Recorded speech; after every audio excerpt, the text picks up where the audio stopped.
Hey, it's Ed here from Instant Physio. I'm going to give you some tips on some of the things you should avoid if you get hip pain.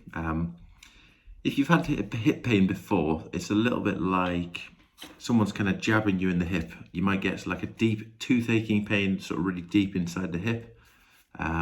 It may feel like you really want to stretch. It may feel like you want to get like a spiky ball, like a tennis ball, and push it into some of the muscles in the hip because that feels good as well. And maybe a milder form of it may well hurt with things like HIIT training, doing burpees, doing things like loads and loads of squats and lunges. And as it gets more and more of a problem, things like sleeping, getting comfortable sitting to standing become an issue. And then also even walking and standing for long periods. And it can be really a real nightmare. And people come in and they tend to say, I've strained my hip flexor, I don't know how do I get it better?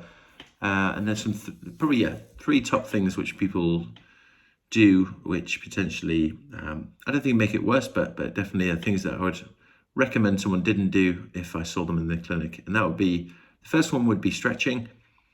If you're stretching it and it feels good and you kind of feel significantly better after stretching, then it's not the end of the world. But if all you're doing is stretching and you're allocating, a period of time each day to stretching with the hope that it will get better, then that's potentially a bit of a waste of time, because often the hip is over moving or is overloaded. Therefore, it's potentially moving too much.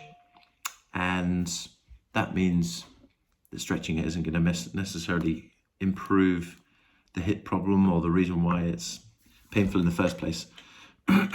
Particularly, people who are hypermobile tend to maybe are slightly more predisposed to this kind of condition, and stretching isn't necessarily what they need. They actually need more strength and control. The second one would be rest, total rest.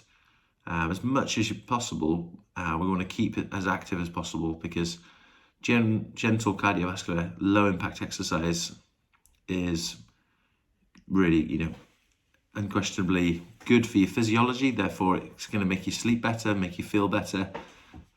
If you quite enjoy being active and you can't do any of your normal exercise, so then you do nothing. Then along with the hip pain, you're also going to start to feel quite grumpy, have bad energy.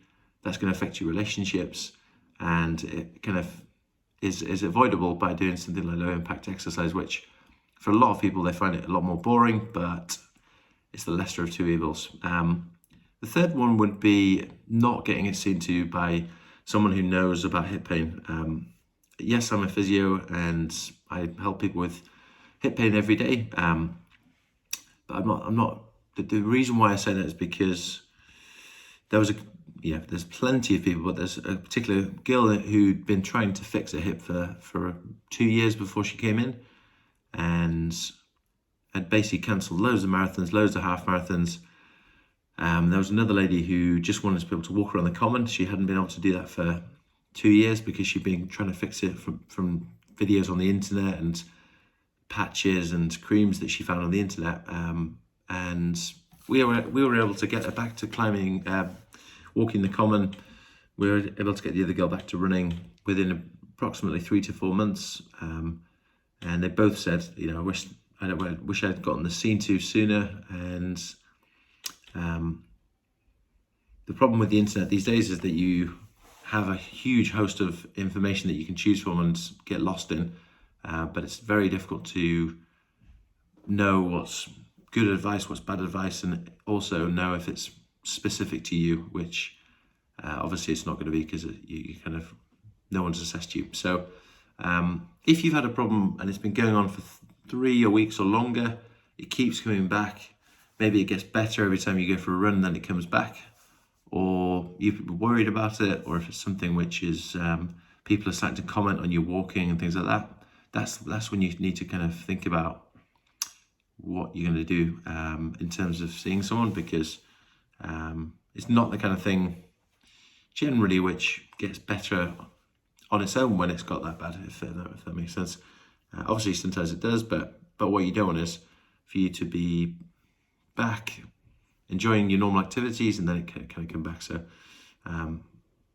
yeah, they're the three things to look out for. There's obviously loads more, and they're just the top kind of low-hanging fruit really for the people that we see, and the most obvious ones to me. But yeah, if you do have any questions, hip problems are quite common, a lot more common than people think. People say, oh, I feel like I've aged 50 years or 20 years when they wake up in the morning with hip pain, and they think they're the only ones, but in actual fact it's super common. So and of all ages, in fact, young females who are super active, it's up there with the most popular kind of, almost what's the word, the most highest etiology of that particular group. So yeah, reach out if you do have any questions, and I'd love to help.